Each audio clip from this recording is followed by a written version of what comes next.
Yeah.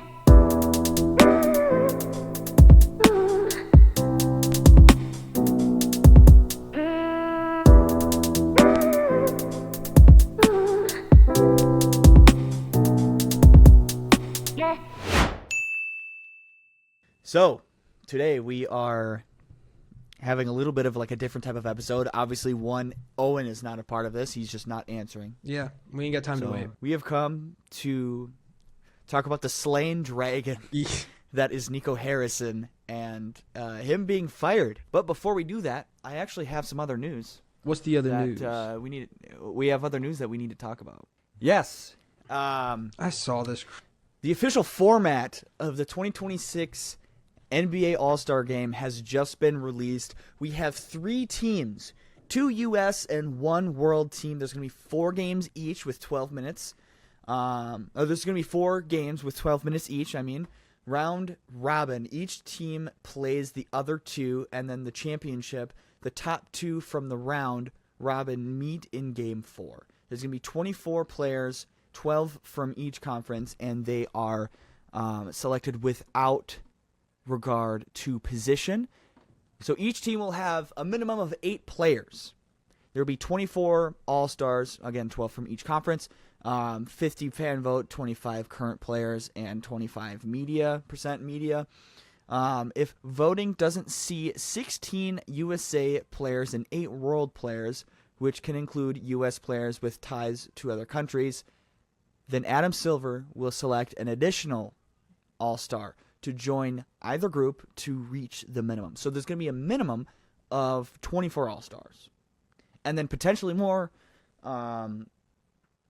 because it's not going to be a perfect, what did he say? 16 to 8 mix. It's probably not going to be a perfect mix. Look, the issue that people are already going to have is that the USA team is not going to be able to keep up with the world team. Now you've made the world team more refined.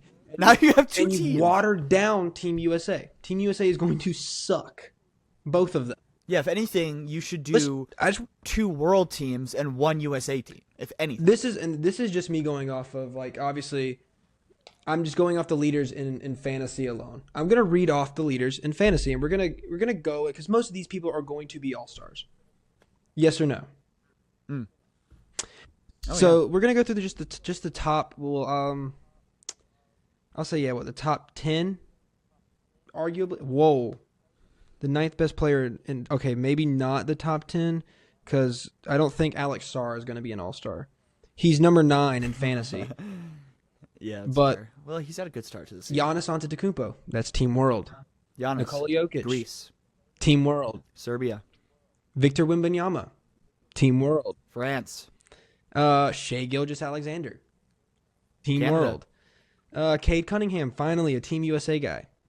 USA. And Tyrese Maxey, that's Team USA, but they're going to be split onto 2 different teams most likely.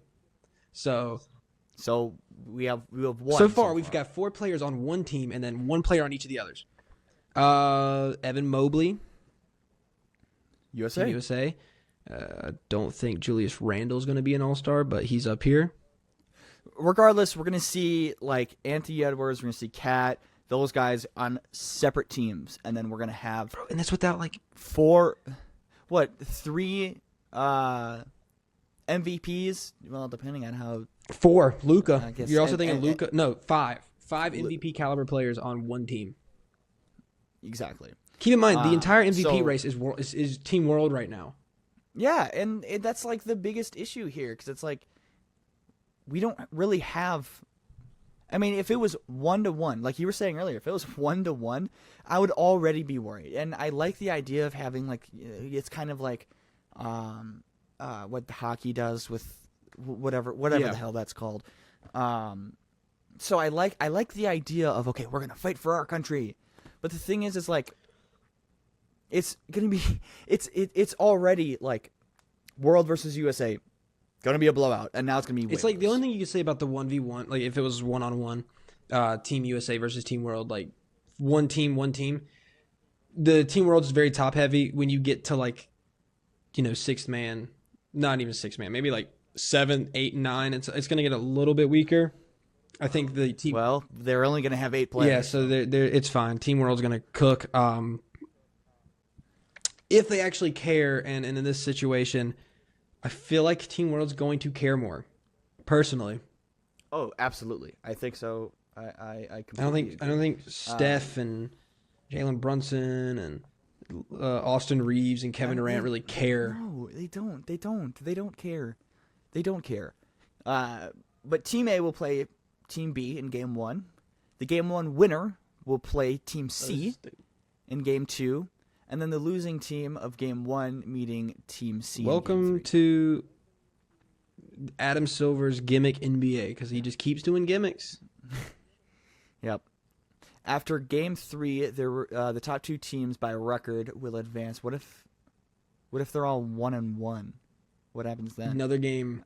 Point differential tiebreaker. Something if stupid. all teams Who are knows? 1-1. So point differential. Well, Team World's going to be 2-0, so I don't really. Yeah, they're going to be. They're going to cook. 2-0. Yeah, it's just the dumbest. But speaking of really idiotic and bad and poor decisions and whatnot, I'm not the type to bully. I want to talk about was it Dumont, Patrick Dumont, the Dumont family, yeah, yeah, the owner of the Mavericks. I want to talk about what he was talking about with the kid. Literally, I think it was last night. He was courtside with some like 18-year-old, like teenager, right? And apparently, he said that Dumont told him, quote, one, he felt bad for the Luka trade. What he did wasn't the best wasn't in the best interest of the franchise. He made a mistake, and he's trying. I'm too far away from the screen. He's trying to fix it. He's trying to win back the fan base. And he wants to win back the fan base. And not 14 hours later, it actually happens. Like, he probably went home literally last night and was like just having that conversation with that kid, and just a really. You don't see this often, man. No, this was probably the craziest thing about all of this, was that he had a conversation with a child. Yep. Not only an owner of an NBA franchise, but like a multi-billionaire. Just being extremely humble and being like this is like the most humane, like one of the most humane things outside of just their basic donations that they do, even though they get a tax write-off on it. But regardless, like this is like the most humane thing that I've seen from a billionaire in a long time. Like legit, just like having a conversation. And I don't know if they were like sitting next to each other or if he went up to the kid and started sitting down with him. But I think him like wearing that Lakers jersey courtside. First of all, how the hell did he get those courtside tickets? Some dad's a billionaire. Yeah, I guess he's not. He wasn't sitting by anyone, so I didn't know. Maybe he's at the bathroom or something. I don't know. I don't know the context of like who he was there with. Yeah, but it's such a beautiful thing to see. It's like, oh, like I want to become a Mavs fan because of this almost. Even though I do think that this is like this is probably the best part about this entire thing. This is awesome. Was this conversation? Oh, absolutely. I don't want to harp on Nico Harrison like too much. No, let's harp on Nico Harrison. Okay, I'm just saying, like a man lost his job today. Like, let's take basketball out of it. Granted, he's a. I'm actually, so matter of sorry fact, that the man actually, who spent I think years with Nike. Yeah, I think he's in the best position that you could ever be as an American. He's making millions and millions of dollars sitting on his ass now. Yeah, is he still on contract? I don't feel bad for Nico. No, I don't feel bad for Nico. Yeah, I mean the backlash, like just from like a human. I say the term humane again, but like from a humane standpoint, it's like watching someone get a lot of like hate is always like really like aggravating for me, like just in a slight bit. And I don't want to compare this to like a child predator, but it's like one of those like adverse times where you're like, okay, he's getting the hate for it, and he kind of deserves it. Jack, that's an extreme like. I'm gonna put it this way, okay? Let's say you work for a real estate company, okay? Right. Yeah. And you have this mansion, like your company owns this mansion that they're trying to sell, and you for some reason decide to get into talks with this other real estate company, and they have like a house that used to be really cool and like, if with the right amount of work, it could be awesome. But it's definitely. But for the most part, it's run down. It's kind of beat to shit, and you're like, you know what? But it's still a mansion. I'm gonna trade our amazing mansion for this run down mansion. Yep.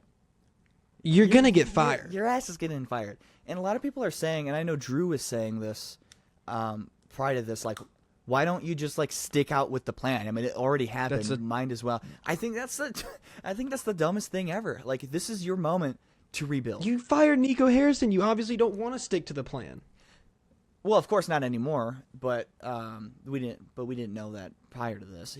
We were just thinking that he was just like, well, we're just gonna see how it goes. Because, I mean, why would he do it 9 months later, like 11 games into the season? They could have done it like right away. Like, what was the cherry on top for this? It must. We're have looking been, at it as this child. Yeah, it must have been. Like, maybe he just. Well, they were having they were having discourse like back and forth. Like their trust in each other like hasn't been great as of late because of the backlash. But this was a cherry on top. I think it came down to, or at least like from what we've been able to gather, is that the Dumonts, obviously they didn't agree with this, but they hired NICO Harrison. The guy you hired, obviously, if he makes a decision like this, you're not going to want to be like immediately, oh, damn, I shouldn't have done that. I shouldn't have hired this guy. Yeah. And you're gonna be like, you know what? We're going to have faith in you. And then you get in 11 games into the season and you're 3-8. Keep in mind, while Luka is averaging a nearly 40-point triple-double on a team that is the number 3 seed in the West. Some of the greatest stats of all time, like one of the greatest starts, if not the greatest start in NBA history for the first like 10 games of the season. And you know what? I'm gonna give this to NICO. Okay, he said defense. He's got a defense. I think this team is like top 5 in defense, but they're also bottom 3 in offense. Yeah, and so he went too far into the defensive category. Way too far. And way too far. Even when he was first traded, obviously we thought it was a dumb decision, but like Anthony Davis is a great player. When he's on the court, he's a great player. When he was traded, he's going to sit next to Gafford or Lively and everyone around him on the wing as well. This is like that's one of the worst like fits. I mean, fits are very the idea of a fit is very like a subjective thing to say when it comes to just like what you think, how you think players will play with other players. It's a very subjective thing, but like I feel like this is very objective in the sense of him with everyone around him on the Mavericks. It's like one of the worst fits I see in the league right now. Well, it's also like, Derek Lively, Gafford, even PJ Washington, like they looked good because Luka is one of the greatest playmakers of our generation, of our time, of ever. That's exactly what we saw with Lively, yeah. And he has so much gravity that he is allowed to get them open shots. The thing is, when there's no one to play make on this team because D'Lo can't play make. I mean, Kyrie is a serviceable playmaker, but he's not here. You're forcing a rookie in Cooper Flagg to be your lead playmaker and lead ball handler, which has not looked well. Obviously, that changed. You've now made PJ Washington. You made PJ Washington look not as good. Klay Thompson looks awful. He can't hit a shot. Derek Lively hasn't looked good since the Luka trade, and this has ruined Klay Thompson's career. Yeah, completely. He was going to have like kind of a sweet role with two like very. I mean, we talk about Luka and his his shooting, his shot creation, stuff like that. But we really need to talk about his playmaking a lot more, like what you were saying earlier, like with the gravity thing. It's like he would create so much just by simply existing because he can shoot the rock from 5 feet, 10 feet past the 3-point line, even. Oh yeah, I mean, like look at like in all fairness, or not even all fairness, but I mean, like look at the Lakers. I mean, for instance, like I want to pull up like the Lakers stats real quick just so I can see. But with Luka, Austin Reeves averaging 30, which I'm not even going to like say that's all Luka because that's just Austin Reeves. He's literally that good. Yeah. But like he's made Rui's averaging 16. Rui is looking like a PJ Washington caliber of a player. Yes. He's made DeAndre Ayton look good. He made DeAndre Ayton like actually a good basketball player. That's exactly what I predicted in some of the prediction episodes we had. Marcus Smart has been really good for the Lakers. Yeah. Obviously, I'm not going to get, there's still some players up here that I just don't think can look good. Jake LaRavia, even, like some of the names that are coming to my head, like Jake LaRavia has had. Yeah, I mean, Jake LaRavia had that one game against Miami. He had the game against Minnesota, but Luka wasn't there for the Minnesota game. Okay. Like, he has the ability to make players look a lot better than they actually are. Nonetheless, yeah. And the Mavericks, they're seeing that now. They're seeing exactly what Luka can do for these players in LA. And it's only going, like, without someone like that on this team specifically, it's just going to get worse. There's no turnaround anytime soon. And I mean, what can we even see in the future for this organization? Like, what will Michael Finley do unless someone else steps up? What will Michael Finley do to this team? Because he's not tied to someone like Anthony Davis, like, to his core. Like, just, I need to see this work really well, especially because of the backlash that we got from trading Luka Doncic. You trade. Is he going to do the same thing? That's what I'm asking. You need to. I realistically think it's time for them. It just blow it up. You have to. NICO really wanted it to work, and he was bought in. He's still wrong. But this team does have tradable assets. Yes, AD. You're not going to get a Kevin Durant return for KD. I mean, for AD. Yep. You're not going to get you're not going to get the return that you want. But there's still going to be a team out there that will buy in on Anthony Davis. There will be a team that will buy in on Kyrie. There's a team that will buy in on Klay Thompson. There's a team that will buy in on PJ Washington. Yes. Daniel Gafford. Like, there's so many players on this team that are good basketball players. I'd say you probably keep Derek Lively just because he is young. You can have him. You would want to, but if the offer's right, I mean, there's going to be. You can have him grow with Cooper, and then you're going to get a top 5 pick this year, so you could get an AJ DeBanza, you could get a Darren Peterson. Absolutely. You probably don't want a Cam Boozer. And this year is most important to tank out of any of them because this is the only year that they have control of their first-round draft pick. So until you hear that 31, I think. Michael Finley, trade these guys, tank. I mean, you already practically are tanking. They suck. I don't know. I guess this doesn't really mean anything, but he was the one, like, after they beat the Wolves and he had the beer when they were celebrating. Michael Finley is the literal one that grabbed the beer from him. So I don't know where he's at. It tells me a little bit. Because maybe he was like, yo, dude, you got to stop. NICO is not like you drinking.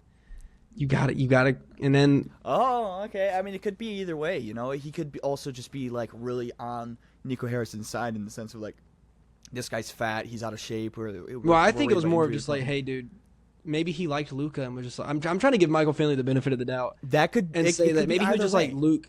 Maybe he was like, Luka, you just put the beer away, dude. Nico's already throwing a fit.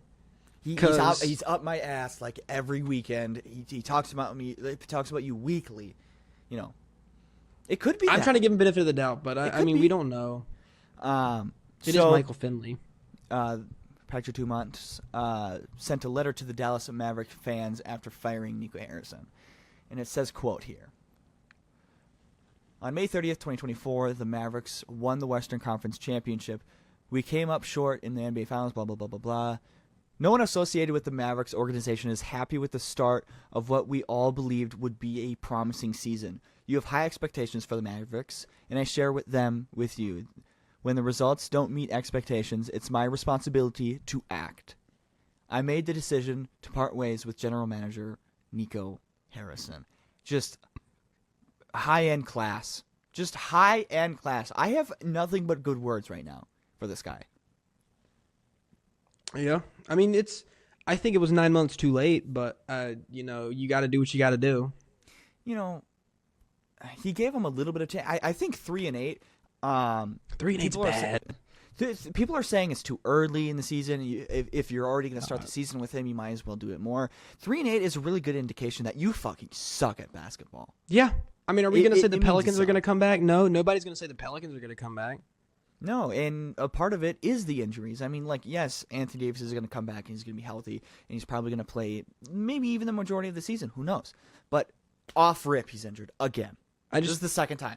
This is, and I think the best way to word it is, since this trade has happened, Anthony Davis has played a total of 14 games in a Mavericks jersey. And how many has he played with Kyrie? Probably like 2. If that? No. Have they played together? It was 1. I don't remember it. I don't remember it off the top of my head. I think his first game, Kyrie was still there. They played 1 game together. 3 quarters. 80 went down in his first game. So it's the first game, okay. But by the time he came back, Kyrie was already out. Yeah. And just to compare this, so 3 quarters. Luka has played 35 games since the trade. 80-14, Luka 35. Triple. It's aging poorly. It's aging like old milk. It's not aging like fine wine, and certainly Anthony Davis isn't either. But there is still a market. There is still a market for Anthony Davis. Now, let's say they don't do it now. Maybe they do it at the trade deadline, I suppose. I mean, you want to bring up his value at least a little bit, have him play at least a little bit. Yeah. I guess that you also run into the risk of, okay, well, as soon as he comes back, he might get injured again. Yeah. Just straight up. So maybe you want to do it. Maybe you want to do it early. Like, maybe now. You never know. Nico Harrison was also one of those people who has been trying to bring back Anthony Davis like quicker than he should, and because he knew he was looking bad. Yeah, and the owner was like, no. That was like another one of those like cherries, like right on top, like to pretty much begin the season. He wants him to come back when he's really not fully healthy. It's like the dumbest decision to do for someone who's above the age of 30 and already is injury prone. But there is still a market for them. Is there any teams off the top of your head that would be like the perfect fit? I don't even want to think it's the perfect fit, but I'm trying to think of like teams. If I'm looking at teams, what team is most likely to do it? And there's one that I keep thinking about, and I think they would do it, and that's the Chicago Bulls. Yeah, I figured you would go with the Bulls. I mean, that's where Anthony Davis is from. It's one of the most realistic options. The Bulls are on a losing streak, so like maybe they get a little desperate. They're like we can because Carney Shovas I think is their general manager or however you say his name. Sure, has definitely been the kind of guy to be like we can contend, we can win in the NBA. Like you had the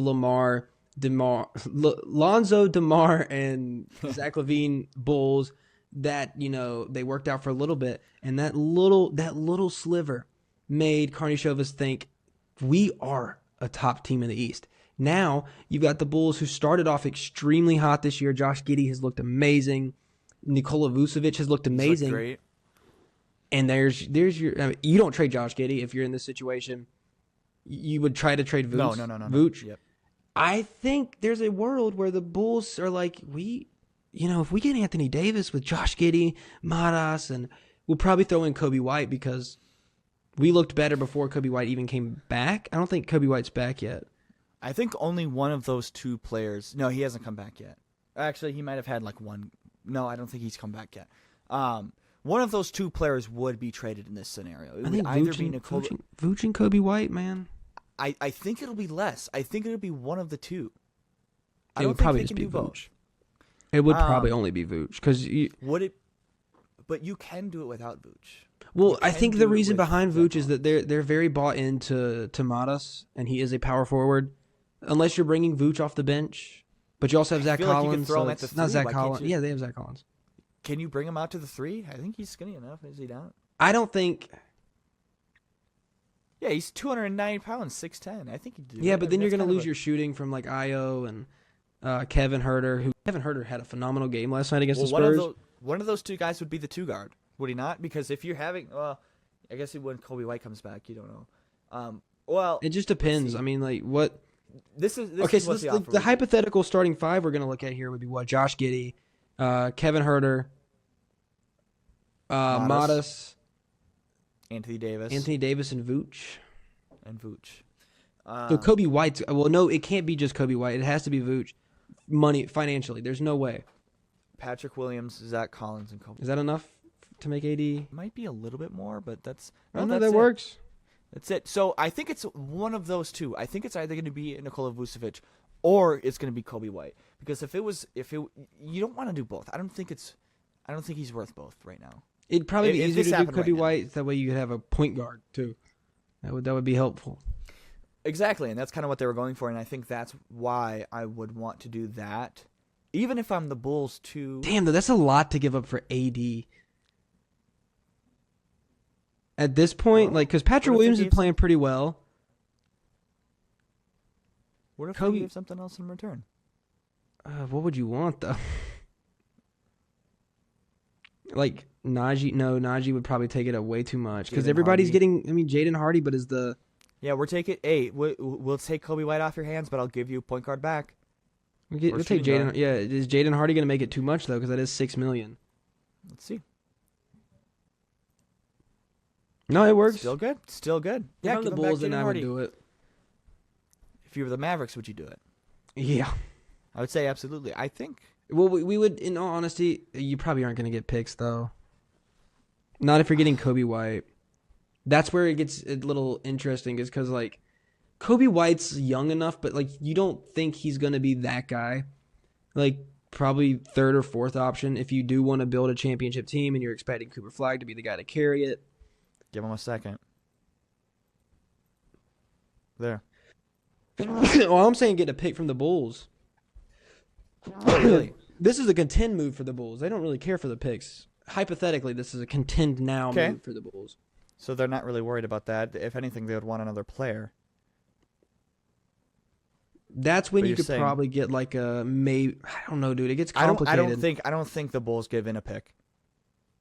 Not I for don't giving think up Kobe White. I don't think they will. But No. I mean, that's if I'm the Mavericks. Nothing in this trade makes me think like this is the way. This is the way we need to be going. Okay, so we can. So this isn't updated. So this would work. This would also work if you threw in D'Angelo Russell too. it's just That'd be crazy. It's just I think that if I'm the Mavericks, it's like nothing. Which you probably and here's the thing, like you might have to. I would love to see Anthony Davis on the Sixers. That would be really cool. You could trade AD for Paul George. Yikes. And Quentin Grimes back. Hey. Dude, we want a lot more if it's to get Paul George. More than Quentin Grimes? I don't think that's enough to move him. Because at that point, you're just trading AD for Quentin Grimes. Well, you don't want to give maybe McCain because I mean they got their guy in Edgecombe that they're like, okay, If you get could some do good that, value. McCain, if you could Hey. get McCain, that Okay. would be the way to go. Well, I'll say I think this is the final trade here, and we could do that quick hypothetical for like 3 minutes. Yeah. Zach Collins, Kobe White, and Patrick Williams for Jaden Hardy and Anthony Davis. Yeah. I mean, again, Mavs probably aren't moved by this, but this probably is what you're going to get for I think Zach Collins and Patrick Williams are pretty much just salary fillers. And I don't think really much teams in the league really want Patrick Williams at this like point in time. Zach Collins is on a Hey, Patrick Williams, one-year like I said, contract. Patrick Williams is looking pretty good right now. Lately, I've seen otherwise. I haven't really watched any Bulls games in the last like week or so, but I don't He's know. again not. He's like John Isaac. If we're gonna be real. Another injury prone guy.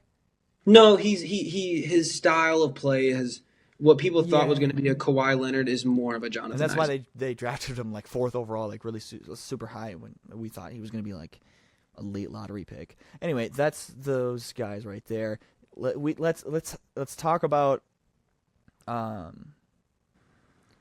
the Sixers real quick. It would be He's averaging 8 points, 44 So on instead of 60% true shooting. You just move one injury-prone guy, but move him down and get some more size instead. Plus, Jared McCain. Because I think this is a clear upgrade no matter what. And again, what you were saying earlier. Or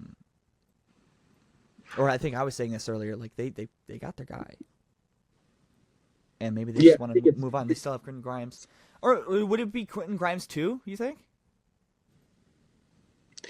Then you're probably pushing it. Are you? I think people are very high on Jared McCain. Jared McCain had a crazy rookie year before the injury, and hasn't looked like the best since, from what I know. I haven't watched him since he started back. He's played like 2 games. What does this look like then? Like, how does this sound? You get a lottery protected 2027 first. But since coming back, he's averaging 0 points on 0% true. Jared McCain has played. Yeah. He's played. So maybe they want Quentin Grimes instead. He's played 4 games and has not scored yet. Maybe they want Quentin Grimes back. Let's just rewrite all of our wrongs. Where is he? I don't know. I'd still would probably take a flyer on Jared McCain if I'm.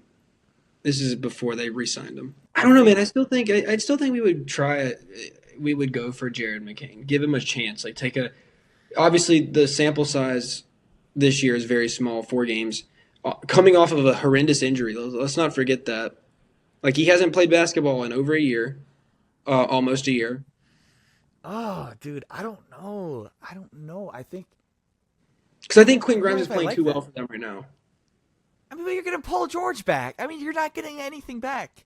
No, you're not. Really. It's just going to be a really expensive player. Another just expensive player, just different position. Maybe he can help out Cooper Flagg a little bit. I don't know. Who also doesn't play. But the issue is, and if we're no, their contracts are the same length. So they're going to do that plus another injury-prone guy? I mean, I wouldn't say injury-prone, but like. He's coming. I know. I'm saying if you could get Quentin Grimes, obviously I would go for it. I would try to get both, just for the sole fact that like. I think I like Quentin Grimes more. I don't know. As of like right now. Oh yeah, because Jared McCain doesn't look good in his 4 games back, but he's also. I think he's only averaging like 8 minutes a game, but that's the point. He averages 8 minutes because there's nowhere to fit Jared McCain in. Yeah. I think I tried to do both. Oh, you just re-signed Quentin Grimes and trade him. Like, he's averaging 12 minutes a game. I don't know how much he's making at the moment, so I just did it through it and random. It would probably work anyway. Maybe take out the lottery protected if you're getting both. Maybe take that out. Yeah. At that point, no. At that point, we don't. If you want Jared McCain, because I still think Jared McCain is a good basketball player. It's been 4 games since he's come back. Hasn't looked good those 4 games, but have Paul this George. Team is. Ooh, man. I think I like this. Would this be possible getting both? Paul George, another just an injury-prone guy, but he's the same position as Cooper Flagg. Just use him as a guy to mentor him. At worst, mentor him. At worst, and then kind of get a similar guy to like Max Christie. Again, so that's another reason why I'm like, I don't know if they really need Jared McCain. I think they would rather have Quentin Grimes. Well, I think one of them, at least Jared McCain, can run point guard. He did run a lot of point guard in college.